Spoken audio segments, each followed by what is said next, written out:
अख्तर, अहमद शहजाद, उमर अकमल, सरफराज अहमद भी शामिल हैं, 2015 में विक्टिम बन चुके हैं। शुएब अख्तर 2011 सेमीफाइनल और वर्ल्ड कप फाइनल मेरे ख्याल में पाकिस्तान खेल जाता था, उनको 5 ओवर करने का मिल जाता। कैरियर के उनके आखिरी 20 ओवर्स थे और उनको उस कैरियर को ख़त्म करने से पहले ही तबाह कर दिया गया। इसके अलावा भी उनके कई खिलाड़ियों से मामला इस तरह आते रहते हैं, उनका ईगो का मामला बहुत ज़्यादा है। जैसे उनके दौर में अगर 5 चक्कर लगाते थे ग्राउंड में, तो वो काफ़ी अनुसार नए यंग लड़कों से भी एक्सपेक्ट करते हैं और जो जिनकी एज अब जाती जा रही है उनसे भी एक्सपेक्ट कर रहे हैं कि 5 से 6 नहीं 7। उनकी ईगो इतनी ज़्यादा हो गई है कि वो प्लेयर को रगड़ा भी देते हैं और चाहते हैं कि इसी से मैं सारी परफॉर्मेंस भी दूँ और ये आगे से कुछ बोले भी नहीं। आपका क्या ख्याल है इस बारे में?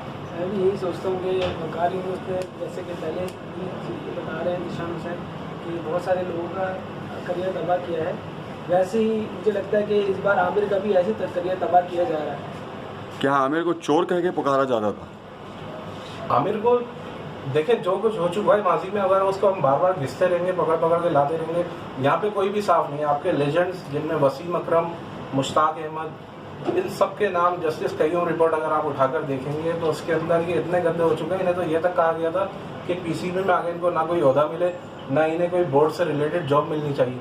मगर आप आज सबको देखें, वकार यूनुस साहब वो हर बार जब कोचिंग का पूरा निकलता है तो वकार यूनुस साहब सबसे आगे होते हैं। इसके अलावा ये चंद ऐसे चुनिंदा लोग हैं, बस इन्हीं के गिर्द हमारा बोर्ड घूमता है। मोहम्मद अकरम हो गए, अजहर महमूद हो गए, वकार यूनुस हो गए, इनके अलावा क्या हमें और कोई खिलाड़ी नज़र नहीं आता। क्रिकेट कमेटी का हेड लगाना हो, वसीम अकरम को हम बुला लेते हैं। इसके अलावा मुश्ताक अहमद, स्पिन बॉलिंग को चाहिए मुश्ताक अहमद, मतलब इसके अलावा हमारे पास कोई खिलाड़ी आया ही नहीं है। सईद अजमल की खिदमत में आप मोहम्मद यूसुफ को आगे लाएँ। इसके अलावा दीगर खिलाड़ी काफ़ी, शाहिद अफरीदी को आप अपॉर्चुनिटी देकर देखें, वो अगर अपने उनका कैरियर तनाज़े से भरा हुआ ज़रूर होगा, वो उतना इनपुट नहीं दे सके जितना उनका मतलब टैलेंट के साथ जस्टिफाई नहीं कर सके। मगर मेरे ख्याल में उनका जो माइंडसेट है, अगर वो आगे डिलीवर हो, शुएब अख्तर का माइंडसेट डिलीवर हो, तो हमारी टीम बेहतर परफॉर्म कर सकती है। शाहिद अफरीदी के बारे में आपकी बात मुझे डिसएग्री करता हूँ आपकी बात से। शायद नहीं, आप इत्तेफाक कर सकते हैं, ऐसा एक आप बना सकते हैं, कोच बना सकते हैं। कोच बनाने की बात नहीं कर रहा हूँ, एज अ मेंटोर, जिस तरह नहीं, बिल्कुल क्या नहीं, बनाएंगे आप? जिस तरह मोटिवेट करते हैं शाहिद अफरीदी, आपने देखा होगा उन्होंने काफ़ी लड़कों को आगे लेकर आए, लेकिन उनके कुछ अपनी गलतियां भी थी, कुछ उनके कॉलर इस तरह खड़े हो गए, वरना मोहम्मद आमिर की वापसी में भी शाहिद अफरीदी का किरदार था। उमर अकमल को काफ़ी समझाया उन्होंने। अहमद शहजाद, नो डाउट आप भी मानेंगे इस बात को, वो बेहतरीन टैलेंट थे, लेकिन उन्होंने खुद को ज़ाया किया।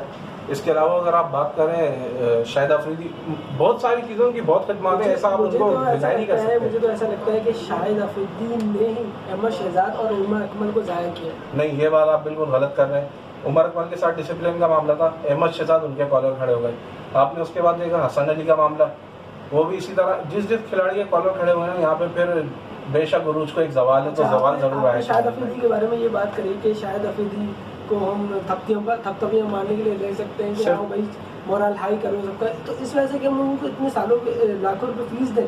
लाखों रुपए फीस नहीं, वो बंदा जब उसने नेशनल ड्यूटी पहले भी निभाई है और उसको मेरे ख्याल में पैसों की ज़रूरत नहीं होगी। एक तो फाउंडेशन के काम कर रहा है, शायद वक्त की किल्लत हो सकती है, मगर ऐसा नहीं है कि वो पैसों के लिए आएगा बोर्ड में। तो आप शायद अफरीदी खुद अपनी खिदमत दे सकता है। क्या मोहम्मद आमिर अपनी रिटायरमेंट वापस ले सकते हैं? मेरे ख्याल में ज़रूर लेनी चाहिए। आगे T20 वर्ल्ड कप आ रहा है और आज जैसे हमने न्यूजीलैंड में अपने बॉलर्स का हाल देखा, वहाब रियाज वैसे बहुत अच्छे परफॉर्मर है, मगर आज उन्होंने भी 3 ओवर में 37 रन दिए। इसके अलावा हारिस रऊफ हमें थोड़ी फॉर्म में नज़र आया, उनकी गेंद निप भी कर रहा था, स्विंग भी हो रहा था। शाहीन शाह अफरीदी नज़र आए, मगर हमें यकीनन ये याद रखना चाहिए कि वर्ल्ड कप ऑस्ट्रेलिया में और मोहम्मद आमिर वहाँ पे बहुत कामयाब रह चुके हैं माजी में और हमें उनकी ज़रूरत है। मुझे तो इस तरह लगता है कि आमिर को भी वापसी नहीं आना चाहिए। अब जो दे दिया इस्तीफा तो दे दिया, इज्जत बहुत बड़ी चीज़ होती है। अब जब इतनी भरमबाजी से इस्तीफा दिया ही है तो फिर अब इसको वापसी क्या आना है? लोगों कहने में आप वापसी आएंगे क्या? ऐसा मुझे लगता नहीं। और मुझे लगता है कि आप और लोगों को चांस मिलना चाहिए। बहुत अच्छे बॉलर है, जैसे कि शाहीन है, बहुत उभरता हुआ बॉलर है, मुझे तो बहुत अच्छा लगता है। मैं इस बात से डिसएग्री करूँगा। हम अगर गुज़िश्ता 10 से 12 साल पर नज़र डालें तो हम हर साल बस एक ही लफ्ज़ सुनते हैं कि हम नई टीम बना रहे हैं, लड़के यंग हैं, टीम ग्रूम अप हो रही है और टैलेंट सामने आ रहा है, लेकिन हम कब तक नई टीम बनाते रहेंगे? क्या हमें परफॉर्मेंस मतलब हमें लेनी नहीं है खिलाड़ियों से? हर साल हम नई टीम बनाते रहेंगे तो इस तरह वर्ल्ड कप पे वर्ल्ड कप गुजरते रहेंगे। आपने आखिरी मरतबा 1992 में वर्ल्ड कप जीता था, जिसको 28 साल गुजर चुके हैं। हमारी कौम को खुशियों की ज़रूरत है और हमें अपने डिसीजन पर स्टिक रहना आना चाहिए। अपने खिलाड़ियों को सपोर्ट करें, उनको फिर लंबा रनअप दें कि खिलाड़ी जाए और परफॉर्म करे, ना उसकी एज मैटर करे, ना उससे आपके ज़ाती ताल्लुकात मैटर करें। आपको ये मैटर करना चाहिए कि टीम जीत रही है। सरफराज अहमद को आपने T20 की विनिंग स्ट्रीक लगातार 11 सीरीज़, उनका कैप्टनसी का रिकॉर्ड देखें आप, 37 में से 28 मैचेस जीते हैं, 2 उसमें से नो रिजल्ट हैं। सिर्फ 7 T20 में या 6 गालिबन उनकी शिकस्त हुई है, और लगातार जिसमें 3 श्रीलंका से आ रहे हैं आप लास्ट। यार आपने उनको सेक कर दिया। बतौर खिलाड़ी आप उनकी परफॉर्मेंस पर क्रिटिसाइज कर सकते हैं, मगर T20 में भी अगर आप उनके लास्ट 10 मैचेस पर नजर डालें तो उनकी T20 में अपनी परफॉर्मेंस भी बुरी नहीं है। ODI क्रिकेट में है, T20 में नहीं है। एक्सपीरियंस से हमें कोई फायदा ही नहीं हो रहा भाई। टीम अच्छी है आपकी, इसलिए आप T20 वर्ल्ड कप चले आप यहाँ जीत रहे हो रुके, यार। आप यहाँ रुके। आप ये कहते हैं उसके एक्सपीरियंस से फायदा नहीं हो रहा। लगातार 11 सीरीज हम कैसे जीत गए, सही है। दूसरा, उसी शख्स की कैप्टनसी में हम चैंपियंस ट्रॉफी जीते, वो पुराना हो चुका है, हम उसको रगड़ने नहीं है। टीम में तो देखो ना भाई कैसी थी आपकी टीम, कैसी? चैंपियंस ट्रॉफी में अच्छी नहीं थी। आप 2019 के वर्ल्ड कप के बाद आपने उसको कैप्टनसी से हटाया है, लगातार 5 मैचेस जीता हुआ था वो, आखिरी 5 मैचेस वर्ल्ड आप कप के। कहना चाह और रहे हैं कि एक्सपीरियंस की बुनियाद पे लोगों को खिलाते रहे हम, जैसे कि खिलाते रहे और वो परफॉर्म भले ना करे, एक्सपीरियंस उसकी अपनी परफॉर्मेंस पे आप क्रिटिसाइज कर सकते हैं। ODI क्रिकेट से सेक करना बिल्कुल जायज़ था, मगर T20 क्रिकेट से उनका सेक करना आई डोंट थिंक सो कि अच्छा डिसीजन है। सिलेक्शन कमेटी के जो हेड हैं वो अपने दौर का बदला ले रहे हैं लोगों से, या वाकई वक़ार यूनुस जो है मोहम्मद आमिर के साथ इंसाफ बरत रहे हैं? फिलहाल तो सिलेक्शन कमेटी अभी अनाउंस होनी है। अभी सिलेक्शन कमेटी में कोई भी नहीं है, मिसबाह उल हक रिटायर हो चुके हैं, उनका टेन्योर ख़त्म हो चुका है। तो अभी देखते हैं नया चीफ सिलेक्टर कौन आता है।